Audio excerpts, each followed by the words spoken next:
संजय उवाच एव मुक्तो ऋषिकेश गुडाकेशेन भारत सेनयोरुभयोर्मध्ये स्थापयित्वा रथोत्तमं भीष्मो द्रोण प्रमुखत सर्वेषां च महिक्षिताम् उवाच पार्थ पश्यैतान् समवेतान् कुरु नीति। एव मुक्तो भांगले पाई एवं उक्तो, এবং অর্থাৎ এইরূপ, উক্ত অর্থাৎ বললেন। ঋষিকেশ, ঋষিকেশ বলতে এখানে ভগবান শ্রীকৃষ্ণকে বলা হয়েছে।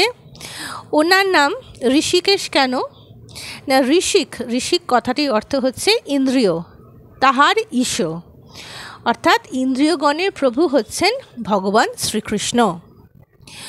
গুড়াকেশেন, গুড়াকেশেনা বলতে এখানে অর্জুনকে বলা হয়েছে। কেন অর্জুনকে গুড়াকেশেনা বলা হয়েছে? গুড়াকা অর্থাৎ নিদ্রা বা আলস্য, তাহার ঈশ অর্থাৎ যিনি নিদ্রা জয় করেছেন, নিদ্রা আলস্য জয়ী অর্জুন। ভারত, ভারত বলতে এই শ্লোকে ধৃতরাষ্ট্রকে বলা হয়েছে, তবে গীতার অন্যান্য শ্লোকে অর্জুনকেও ভারত বলে উল্লেখ করা হয়েছে, কারণ তাহারা উভয়ে দুষ্মন্ত রাজার পুত্র ভরতের বংশধর। সে নয়রু ভয়ের মধ্যে, ভাঙলে আমরা পাই সে নয় উভয় মধ্যে, অর্থাৎ উভয় সেনার মধ্যে। স্থাপয়িত্বা, স্থাপয়িত্বা কথাটির অর্থ হচ্ছে স্থাপন করে। রথোত্তমম, রথোত্তমম মানে হচ্ছে উত্তম রথ। সর্বেষাং, সর্বেষাং হচ্ছে সকল। মহিক্ষিতাম, মহিক্ষিতাম অর্থাৎ রাজাগণের সমক্ষে। উবাচ, উবাচ মানে বললেন। পার্থ, পার্থ হচ্ছে এখানে অর্জুন।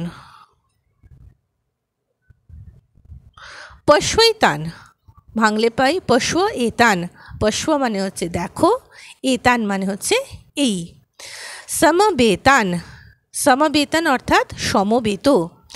কুরু নীতি, ভাঙলে আমরা পাই কুরুন ইতি। কুরুন কথাটির অর্থ কৌরবগণকে, আর ইতি মানে এইরূপ। আচ্ছা, সামগ্রিকভাবে তাহলে অর্থটি দাঁড়াচ্ছে, সঞ্জয় বলিলেন, হে ভারত, অর্জুন কর্তৃক এইরূপ অভিহিত হইয়া শ্রীকৃষ্ণ উভয় সেনার মধ্যে ভীষ্ম, দ্রোণ এবং সমস্ত রাজগণের সম্মুখে উৎকৃষ্ট রথ স্থাপন করিয়া বললেন, হে অর্জুন, সমবেত কুরুগণকে দেখো।